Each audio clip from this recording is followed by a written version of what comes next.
Usually it takes about 10 seconds, so just give me 1 sec here. All right, it says we're live. Okay, welcome everyone. I'm Lita Mae Button, motivational speaker and boxing coach. This is the Dildo Dilemma Humor in the Face of Trauma podcast. If you're watching this for the first time, please make sure you like and subscribe on Facebook and smash that subscribe button on YouTube. So I want you to imagine being paralyzed by fear because each step that you've taken forwards up to this point was blocked with the obstacles that lived inside of you. Doubt, insecurities, feelings of abandonment. That was me from the age of 16 to 22. Then bam, life really sucker punched me because I became a single parent to my son with a lifelong and at times life-threatening blood disorder called hemophilia B. And I knew that I needed to deal with those obstacles in order to be strong and help him grow into a productive and well-adjusted adult. So I began boxing competitively, and through one punch, one competition, and overcoming one fear at a time inside that boxing ring, I did it. I learned how to punch back at life, absorbing the shock of life's blows and channeling those blows into empowering myself by tackling those fears inside the ring. It helped ripple effect into a positive way in my everyday life, which helped me give me the confidence to live life on my own terms and be the number one role model for my son, and then protect us if the need should arise. And so that is why I am a motivational speaker and coach, because I'm very passionate about helping women overcome their trauma and violence to regain their confidence and trust in themselves through boxing. Because I know what it's like when you're empowered on every level of your being, that this has a rippling effect into the rest of the world that the world needs to heal, especially in this day and age. And when a woman empowers herself, first and foremost, she shows and nurtures onto others and into others what is possible, which teaches us how to treat each other with love, kindness, and compassion. And the world needs that more than ever.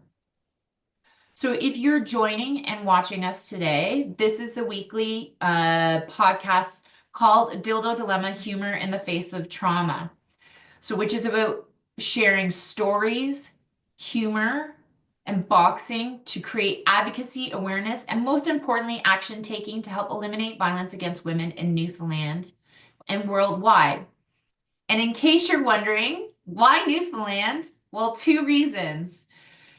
It's my home and it's my family's home. And I recently found out in the last 6 months that violence against women is statistically higher here than the rest of Canada, with 1 in 2 women experiencing a form of stalking and violence in their lifetime once they reach the age of 15. And so I want to make sure that I create a lasting impact for my family now and my family in the future. And in order to make changes, we have to first focus on what's happening inside of us and closest to us. And then second, if you're not familiar with Newfoundland, Newfoundland's just plain awesome. It's Canada's most eastern province that is an island of just over 500,000 people with its own time zone and the name of places like Blow Me Down and Dildo. However, an imposter in 2019 by the name of Jimmy Kimmel has claimed himself as the mayor of our town in Newfoundland, the town of Dildo. Yet not once has Jimmy Kimmel visited Dildo or even stepped into Newfoundland and visited us here. And then there's some other comedian, Jerry D, who's also not a Newfoundlander, who's also trying to run for the mayorship of our town, Dildo. And he's on a current comedy tour right now, and he's not even coming to Newfoundland. I really think it's time to put a woman in charge to advocate for Newfoundland. Dare I say it? Is it a real dildo dilemma? So it's time for a woman to lead and help make changes by nurturing instead of demanding titleship. Hashtag Mayor of Dildo, hashtag nurturing leadership, hashtag time for change, hashtag Lita Mae Button, Mayor of Dildo. So today we're taking a little bit more of a male perspective on this podcast with my first male guest, Dave Murphy. So, Dave, I have asked Dave to come on to the show here today because he has a very raw and powerful male perspective in terms of dealing with trauma and healing and also the power of boxing. So, Dave, thank you so much for joining us here today. Hey, thanks for having me on. I always start it with this question in terms of why did you say yes when I asked you to come on the podcast?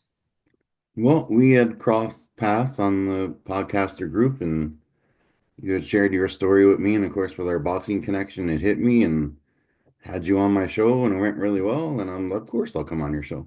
I had enjoyed our conversation, and I like flipping back and forth on each other's podcasts. It's cool. Yeah, it's very important. Thank you. And like a collaboration is how we grow and how we share and how we get our stories out there. So thank you for saying yes. And in terms of collaboration, your little bit of family history actually has to do with Newfoundland as well. Is that correct? Well, my mother's actually from Dildo, and my father's side is from Bishop Falls, and I lived in Newfoundland for almost the first 21 years of my life, and then I moved out west. But I'll always have a special connection there, and I'd love to go back if it didn't cost like 10 grand to bring my daughter there.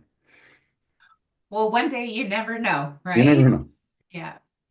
So you have quite a story, Dave, that you share on your website in the heart of the forest. Because when I was doing a little bit of research before actually connecting with you, it really, it really struck a chord with me. And I know I'm not the only one as well in terms of your vulnerability, and your fact that you turn something that can was really traumatic in your life and turn it into something really positive by writing a children's story about it. Would you care to kind of elaborate a little bit more about that journey? Yeah, for sure. So I was attacked by three guys in Ottawa in 1994. So I had really bad PTSD for about 25 years. And whenever I'd see anybody that looked like those guys, in my head, they were going to attack me. I'd have to, if I was walking down the street, I'd cross the road. If I was on public transit or a subway and I see people get on that look like those guys, I'd get off.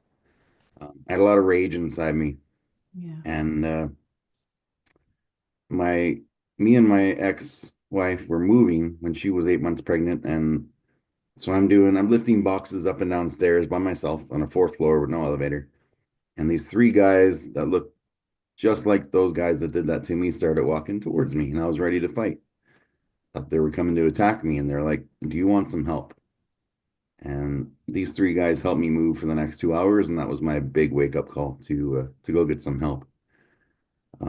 So I wrote a little children's book about a fox who it's essentially me and my PTSD story, and he gets attacked by coyotes. So he's scared. Whenever he sees coyotes, he'll go the other way. He'll go a different path in the forest. And I don't want to give a spoiler alert in case Oh, yes. Okay. he gets into a little bit of a situation. And there's some coyotes that, come and make him realize that, it's not everyone that did something to you is going to do something to you. And Yeah. it's gotten some really good reaction from parents, that have PTSD. A lot of military guys and first responders have reached out to me that have young kids and like, listen, me and my kid read this book together, and I don't have to lie to them anymore. And even when my daughter read it herself, she was 9 when I released it, but after she read it, she looked at me, just stared at me. She's like, "Is this why we sit in like the back row at church? Because you think somebody might attack you from behind again?" Yeah. And I was like, "Wow, she gets it." So it's Yeah. pretty powerful. It is extremely powerful. I'm just curious in terms of what inspired you to take that step to write a children's book. Like it just came to you all of a sudden, or was there inspiration that you found from somewhere else? Like um it's like that is such a powerful tool to connect with families on all different levels to help them cope with PTSD and trauma that's going on. So where did that idea come from? Well, this was actually my second one. My first one, It's called The Great Race, My Daddy and Me. I wrote when I used to be almost 400 pounds, and my daughter was about 4.5, and she just wanted to race me home. And with my leg injuries and the weight, I had to say no. And the little sad look on her face, it inspired me. And so I dropped 150 pounds. And then my best friend in town here signed us up to do a 5 kilometer race together. And I was terrified, but we did it Yeah. in 42 minutes. She beat me by half a second, which I still haven't heard the end of, but It's like I'll get her next time. So we're just sitting down. She's like, we should write a book about this. And so this one, I've heard from a lot of parents and just people that, they're starting to make changes. Or it's kind of funny. One story from this book, this veteran in Texas reached out to me. I'm in Alberta, Canada, so Texas of Canada, whatever. But the exact same weekend that me and my daughter did our first 5 kilometer race together, he was doing his first 5 kilometer race together with his two twin daughters. Oh, wow, that's so And cool. yeah, so we talk like God every second day. He's lost 180 pounds. It's kind of like my clone, like we're like meant to talk, all from that little book. Yeah, that's amazing how uh doing like taking steps and putting yourself out there can connect you with others that are going through the same kind of journey so that you can support and all just by like living in terms of stepping into the things that inspire you to help you heal. So thank you so much for sharing that. You're welcome. I'm going to take a brief little dildo educational break here, guys. So Dildo Newfoundland itself, educationally wise or indigenous presence wise, um, evidence shows that the maritime archaic peoples and later the Dorset Inuit occupied parts of Newfoundland, which also included regions near dildo. Then the adult toy dildo history. During the Middle Ages, especially in Europe, Christianity imposed strict moral codes and that sex toys were largely suppressed. However, there were still folk with traditions who had dildos that were made from wood or other natural materials and were used privately. And these practices were not documented extensively at this time due to the taboo nature of such subjects. So now that that educational little time minute is up, I'd like to ask you, Dave, would you be able to share a little bit more of a man's perspective? Because and the society pressures in terms of dealing with trauma and emotions, and that are quite a bit different, I can imagine, from a male perspective than a female perspective and on the healing journey. Would you be able to share a little bit more of your perspective and how that kind of you may have dealt with things or like the way you kind of felt like in terms of everything that you went through with healing and recovery through your PTSD?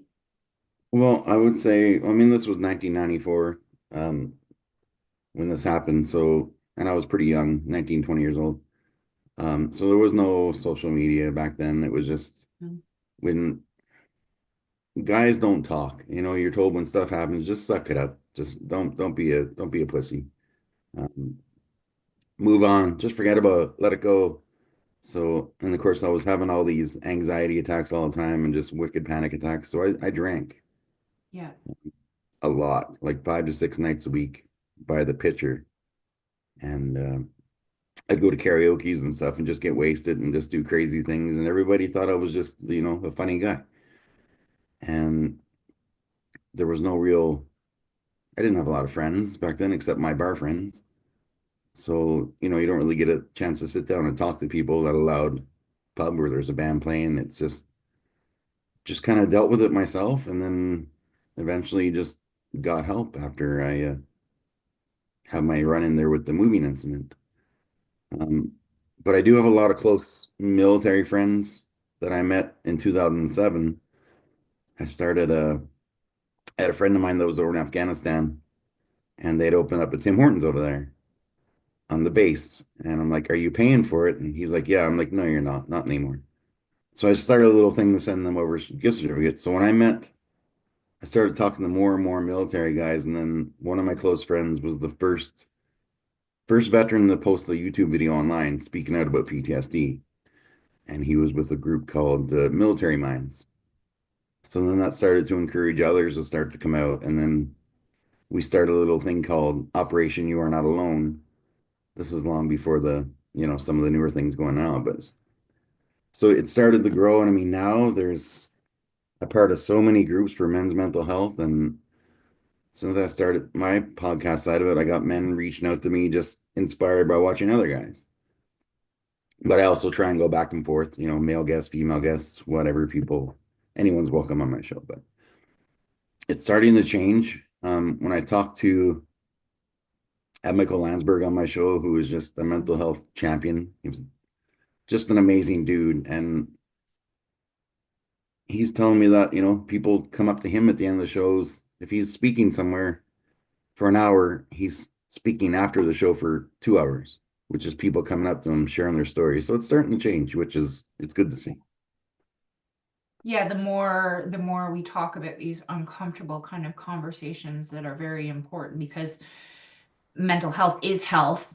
Everything is first created in the mind. So if we're not feeling healthy in our mind, it's going to impact the rest of our lives.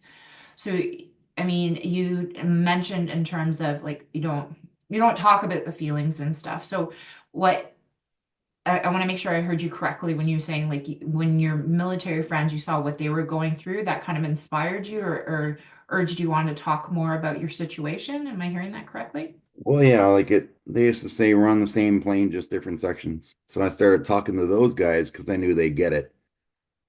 Um, and then I went online on Twitter one day and I just decided to share my darkest rock bottom moment where I was on a balcony downtown Calgary, about maybe 10 pitchers of beer in. I was home the end of the night and I was on 13th floor or Yeah. 14th floor.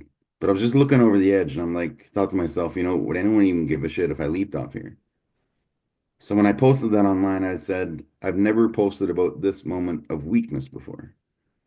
And boom, 15 minutes later, Michael Hornsberg reposted and is like, this was your greatest moment of strength you've ever had. Never call it that again. And that one little interaction changed my whole world. Yeah. And that's Right? amazing that you share that, because you don't, sometimes I think in life we don't realize the impact, how small of a sense of kindness can impact somebody else's life so much, like that moment for you. Yeah. For sure. Yeah. And um it takes so much courage to be vulnerable, because I think the perception, like you shared there earlier, for men is that we have to be, this likes to be strong and be stoic, and you don't discuss your feelings, you don't cry. Growing up, I only saw my dad cry maybe 3 or 4 times. Now that he's gotten older and a little wiser, I noticed that he's a lot more vulnerable in terms of his feelings, which is good to see, because we are human beings, man or woman. We have different emotions and ways of processing them, especially when we dealt with trauma. So, you shared in terms of, like, we've connected over the boxing, right? And we're both believers that boxing saves lives. But can you give me your perspective and your story in terms of how boxing has helped you? Um, the boxing community, what I've seen is it's almost reminds me of like firefighters or police brotherhood kind of thing or sisterhood. Um, I'd gone to a gym here in Calgary, one of the big box gyms, when I was 392 pounds, and I was about 20 minutes into a workout. And these guys were behind me on elliptical, and I heard one of them say, "Look at the back of his neck. It's like a giant pack of sausages." Um, so that kept me away from a gym for about 6 months. And then I went and I lost 100 pounds on my own first, just by walking a lot and quit drinking and drinking water. So I'd posted on a Calgary page a thank you to those two guys for motivating me. And it went kind of viral. And this boxing gym, Southpaw Family Boxing Gym, the owners reached out to me and they said, "Come down here. just come to our gym. We're a family here. Yeah. And I'm like, okay, this is just fluff that they give everybody to try and get them in and sign up and whatever. But little doubt. So I go in and I meet the owners, and they were so kind. And there's in the ring is Steve Claggett, Steve the Dragon. He's got a few Canadian titles under his belt. He's in the middle of like a hardcore sparring session in the ring, and he sees me talking to the owners. He stops. Maybe he saw my post. I don't know, but he stops his workout. "Yeah, I'll be right back." He comes down, puts his arm on my shoulder, and says, "You got this, champ. We're gonna get this." Yeah. And just him saying that word, champ, has stuck with me 6 years later. And so then I got hooked on boxing. I started doing instead of drinking 5 nights a week, I was doing 5 boxing sessions a week and just doing things at the age of 44. I never thought I'd be doing burpees, and I got this trainer got me running and It's what are burpees? I'm just kidding. Everybody loves burpees. but just going into this place, and I mean going in there one day and seeing this woman in a wheelchair. I mean, Yeah. she could only move from the waist up, and she's just pounding a heavy bag in her wheelchair with her gloves on. I'm like, wow, I've got no more excuses to be lazy. And yeah, so then I got so addicted to it, I went and got uh, a basic trainer's license so that when all that COVID stuff was happening, you could do one-on-one training at the club. Yeah. So they trained half the club to be trainers so that they could do one-on-one sessions with people. But so then I started working with kids and training kids boxing and just a little bit, and just seeing their faces when they hit that first pop of that mitt, man, it's like, oh, I made that noise. I did that. It's just, and now my daughter, well, she did 2 years of boxing. Now she's in the Muay Thai and just, Yeah. oh, it's so awesome to Killing me. it. I saw some videos. She's doing Yeah. awesome. Yeah. And she's got you as a role model and inspiration, which is absolutely amazing because parents, first and foremost, are the number one role model for children. So it's amazing that she sees that. But yeah, but with the boxing too, like it kept me, I used to have about 10% good days and 90% shit days. But now with boxing, I feel like maybe 1% bad days. Like it helped my mental health so much. Just and I have a heavy bag in my basement. If I'm ever having a crappy day at work, I'll just like I'll be back in 10 minutes and just go down and wail on that thing and come back and I'm fine. It's Yeah. I call it my doctor in the basement. I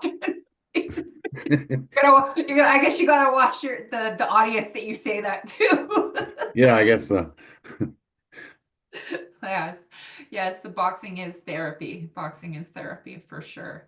So thank you so much for sharing that. And part of this podcast is humor in the face of trauma. So it seems like along your journey, Dave, of healing and kind of continuing, because I think healing is always I don't want to say a cyclical process, but it's a continuous process. We're always revisiting areas that we need to be healed depending on different stages of our life and that. But how would you say humor has also helped you with your situation and helped you heal? Well, being from Newfoundland, that's how we deal with stuff, right? Is making fun of ourselves, and I can laugh about it now. And there's a lot of nights I don't remember. So every day when I click Facebook memories, it's like an adventure because like, oh shit, I don't remember doing that. And then some pictures from the Dominican and some trips I went on, and oh my goodness, I'm kind of glad I don't remember them, but you get those little pop-ups. I mean, if you can't laugh at yourself, you know, that's how I deal with Exactly. stuff. Yeah, Yeah, it's like I say that often. If you can't entertain or laugh at yourself, who else can you entertain and laugh at? exactly. And none of us are getting out of this alive, so we can't take it so bloody serious. So that being said, and taking you so serious, because I didn't realize that your question at the end of your guests on your podcast, which is the Unsung podcast, and for those of you watching on my social media, I shared yesterday our interview, but you ask about a pigeon. It's like the most random question I have ever heard. And I love good questions, but like this was the most random question. What made you come up with this question to ask your guests?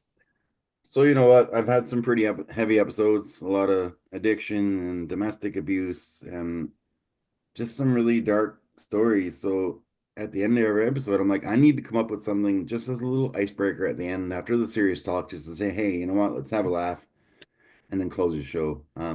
Yeah. A few years ago, I got to go to a hockey game with Brett the Hitman Hart. When I almost died, I made a bucket list. He was my childhood wrestling hero. So last thing on my list, well, aside from singing with Kenny Rogers, but that never happened. Um, the last thing on my list was meet Bret Hart. So I tweeted out, and a couple of the guys from the local radio station, well, they're good friends with him. So I guess everybody was tweeting it to them. So this happened right when all the COVID stuff was going on. I got a video message from Bret Hart saying that when things settle down, we're going to go to a hockey game together. I got to spend 3 hours with him. And so we're sitting down just chatting. I said, I don't know why this popped in my head. I had never had anything to drink, but I said, I'm going to make you a I didn't bet. have anything to drink. I'll let you know I'm not drunk when I ask you this question. I Perfectly said, I'm sober. going to make you a bet that I can ask you a question in your 10,000 interviews you've never been asked. And I asked him the pigeon question. I said, Brett, how many pigeons do you think you could carry 100 meters and still have in your arms at at the end of the 100 meters? And it was like dead face for 10 seconds. And he's like, shit, I don't know, two? So then it just stuck with me. And I ask it to everybody, and it's the highest lady is 150. That was my last guess. After you, she said, spoiler alert, she was going to put double-sided duct tape all over her clothes and just hug them like this. And her answer was 150.